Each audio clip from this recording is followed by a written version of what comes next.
তো সাহারির জন্য যেহেতু উঠতেই হয়, সাহারি খাওয়ার আগে বা পরে 2 রাকাত 4 রাকাত তাহাজ্জুদ পড়া যাবে না। রব্বুল আলামিন বলেন, ওমিনাল লাইলি ফাতাহাজ্জাদ বিহি নাফিলাতান লাকা আসা আইয়াবআসাকা রাব্বুকা মাকামান মাহমুদা। ও নবী, রাতের কিছু অংশ সময়ে তাহাজ্জুদের সালাত আপনি আদায় করবেন, কারণ এই তাহাজ্জুদ হলো আপনার জন্য নাফিলাতাল লাক, অতিরিক্ত ফরজ।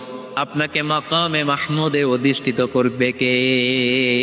এজন্য যারা সম্মানিত হতে চান, সম্মানের আসনে যেতে চান, তাদের জন্য তাহাজ্জুদ অবধারিত। আমরা রমজানে সাহারির আগে তাহাজ্জুদ পড়তে চাই কি চাই না? এই নামাজটা আল্লাহ বড্ড ভালোবাসেন। কেন জানেন? কারণ গভীর ঘুমকে স্যাক্রিফাইস করে আমরা এই নামাজ পড়ি। ঘুমের আরবি জানা আছে কারো? ঘুমরে আরবিতে কি বলে? অনেকগুলো আরবি আছে। একটা আরবি হচ্ছে নুআস, তন্দ্রা, তন্দ্রা, আমানাতান নুআসা কোরআনে এসেছে। আরেকটা আছে ঝিমুনি, ঝিমুনি, এইভাবে ঝিমুনি আসে ঘুমের আগে, এটারে বলে সিনা। এটারে কি বলে? সিনা। স্বাভাবিক ঘুমকে আরবিতে বলে নাউম। স্বাভাবিক ঘুমকে কি বলে? এই সিনা আর নাউমকে আল্লাহ এক আয়াতে এনেছেন, লা তাখুযুহু সিনাতু ওয়ালা নাউম। আল্লাহর তন্দ্রা নাই, ঘুম নাই। ঘুমের আগে যে তন্দ্রা আছে ওইটাও নাই। তাহলে নুআস, সিনা, নাউম পেলাম। আরেকটা ঘুমের আরবি হচ্ছে হুজুদ। চাঁপাইনবাবগঞ্জ আওয়াজ করে বলেন, আরেকটা ঘুমের আরবি কি? হুজুদ। এটা মাঝরাতের ঘুম, শেষ রাতের ঘুম, যেই ঘুমটা বড্ড মজা লাগে। কাঁথা টেনে টেনে, ব্ল্যাঙ্কেট টেনে টেনে আরেকটু ঘুমাইতে মন চায়, আরেকটু, আর 1 মিনিট, আর 2 মিনিট, এরকম একটা মজার ঘুম শেষ রাতে আছে না নাই?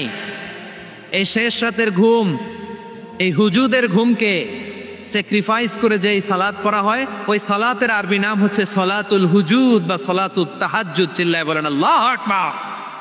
এজন্য আল্লাহ তাআলা তাহাজ্জুদের সালাতকে এত পছন্দ করেন। পড়বেন তো রমাদানে। 4 নম্বরে মুক্ত হস্তে দান করুন, মুক্ত হস্তে দান করুন। ওয়ামা আতাইতুম মিন যাকাতিন তুরিদুনা ওয়াজহাল্লাহি ফাউলাইকা হুমুল মুদঈফুন। তোমরা মনে করো না যাকাত দিলে তোমাদের সম্পদ কমে যায়, এটা ভেবো না। বরং তোমরা আল্লাহর খুশির জন্য যে যাকাত দাও, তারপরে তোমার যে সম্পদ থাকে ওই সম্পদের মধ্যে প্রবৃত্তি দান করে কে? আপনি মনে করছেন দিলে কমে? চাঁপাইনবাবগঞ্জের ভাইয়ের আওয়াজ করে বলেন, দান করলে কি সম্পদ কমে নাকি বাড়ে?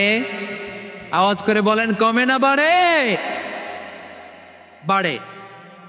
যেটা দান করেন, কামাসালি হাব্বা আম্বাতাত সাবআ সানাবিলা ফি কুল্লি সুম্বুলাতিন মিয়াতি হাব্বা। 1 টাকা দান করলে এটা চারা বীজের মতো, রূপে দিলে 7টা শীষ, প্রতি শীষে হয় 100 শস্য দানা।